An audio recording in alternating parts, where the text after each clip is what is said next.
ଆପଣ ସକାଳର ଚା ପ୍ଲାଷ୍ଟିକ କପ୍ରେ ପିଉଛନ୍ତି ନା? ଦୋକାନରେ ଯେଉଁ ବିକ୍ରି ହେଉଛି ପ୍ଲାଷ୍ଟିକ କିମ୍ବା ଯେଉଁ ପେପର ପ୍ୟାକ୍ ଆପଣ ଭାବୁଛନ୍ତି ପେପର ପ୍ୟାକ୍ ମାନେ କପ୍ରେ ପିଉଛନ୍ତି, ସେଇଟା ହେଉଛି ତା ଭିତରେ ବି ପ୍ଲାଷ୍ଟିକ ରହିଛି। ସେ କେତେ ମାରାତ୍ମକ ଆଜି ଆମେ ସେ ବିଷୟରେ ଆଲୋଚନା କରିବା।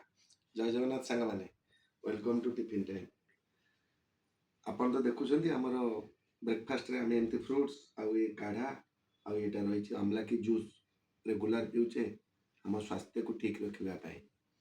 ମୁଁ ଏବେ ଆପଣଙ୍କୁ କହୁଥିଲି ନା, ଯେଉଁ ସକାଳର ଚା ଆପଣମାନେ ଦୋକାନମାନଙ୍କରେ ପିଉଛନ୍ତି ସେ ପ୍ଲାଷ୍ଟିକ କପ୍ରେ, ସେଥିରେ ମାରାତ୍ମକ ପଏଜନ୍ ରହିଛି।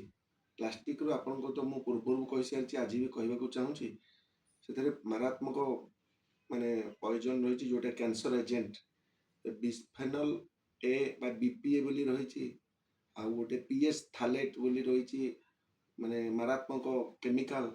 ଆଉ କାର୍ସିନୋଜେନସ୍, ମୁଁ ତ ଆପଣଙ୍କୁ କହିଛି ଗରମ ହେଲେ ପ୍ଲାଷ୍ଟିକ ଗରମ ହେଲେ କାର୍ସିନୋଜେନସ୍ ବୋଲି ଗୋଟେ କେମିକାଲ ବାହାରେ ଯେଉଁଟାକି ଆମ ଶରୀରରେ କ୍ୟାନ୍ସର ସୃଷ୍ଟି କରେ। ଆମ ଶରୀରରେ କ୍ୟାନ୍ସର ଏଜେଣ୍ଟ ଅଛି, ସେମାନେ ଆକ୍ଟିଭ ନାହାନ୍ତି। ଏହିସବୁ ଯୋଗୁଁ ଆମ ଶରୀରରେ ରେଗୁଲାର ଆମେ ଟିକେ ଟିକେ ବିଷ ପିଉଛେ। ଆମେ ଚା ପିଉନେ ଦୋକାନରେ, ବିଷ ପିଉଛେ।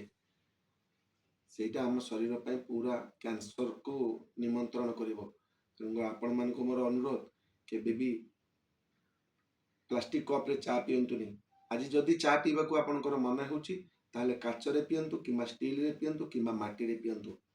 ଆଉ ଗୋଟେ କଥା ଆପଣ ଜାଣିଥିବେ, ମୁଁ ତ ପୁରୀରୁ କହୁଛି, ଆମର ଏଠି ଠାକୁର ଶ୍ରୀ ଜଗନ୍ନାଥ ଶ୍ରୀମନ୍ଦିରରେ ରୋଷେଇ ବ୍ୟବସ୍ଥା କରାଯାଏ, କିନ୍ତୁ ଆପଣ ଜାଣିଥିବେ ସେଇଟା ମାଟି ପାତ୍ରରେ। ଶ୍ରୀମନ୍ଦିରକୁ ପ୍ଲାଷ୍ଟିକ ଜିନିଷ ପଶେନି, ଆପଣମାନେ ସମସ୍ତେ ଜାଣିଛନ୍ତି। ତେଣୁକରି କେଉଁ ପ୍ରାଚୀନ ଯୁଗରୁ ସେମାନଙ୍କ ମୁଣ୍ଡରେ ଜ୍ଞାନ ଥିଲା, ସେମାନେ ବହୁତ ବିଜ୍ଞାନକୁ ସେମାନେ ମାନୁଥିଲେ।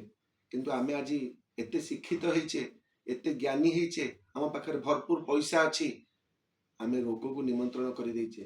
ପ୍ଲାଷ୍ଟିକ ପୁରୁଣା ଯୁଗରେ ନଥିଲା, ଆମେ ତାକୁ ଉଦ୍ଭାବନ କରିଛେ। ଆମେ ସେଥିପାଇଁ ଘରେ ଘରେ ଆଜି ମାନେ କ୍ୟାନ୍ସରର ରୋଗୀ। ଆପଣ ଚିନ୍ତା କରନ୍ତୁ, 20 ବର୍ଷ ତଳେ କାହା ଘରେ କ୍ୟାନ୍ସର ରୋଗୀ ଥିଲେ? ଖୋଜିଲେ ମିଳୁନଥିଲା। କିନ୍ତୁ ଆଜି ପ୍ରତି ଘରେ ଘରେ କ୍ୟାନ୍ସର ପେସେଣ୍ଟ। ଆଉ ଆଉ ରିସର୍ଚ୍ଚରୁ ଜଣାପଡ଼ିଛି, ଆଉ 5 ବର୍ଷ ପରେ ପ୍ରତି ଘରେ ଜଣେ କ୍ୟାନ୍ସର ପେସେଣ୍ଟ ଥିବେ। ତେଣୁକରି ଆପଣଙ୍କ ଜୀବନ ଆପଣଙ୍କ ହାତରେ, ଡିସିସନ୍ ଆପଣଙ୍କ ହାତରେ। କେବେ ବି ମାଟି କପ୍ରେ ଚା ପିଅନ୍ତୁ, ପ୍ଲାଷ୍ଟିକ କପ୍ରେ ନୁହେଁ। ଜୟ ଜଗନ୍ନାଥ।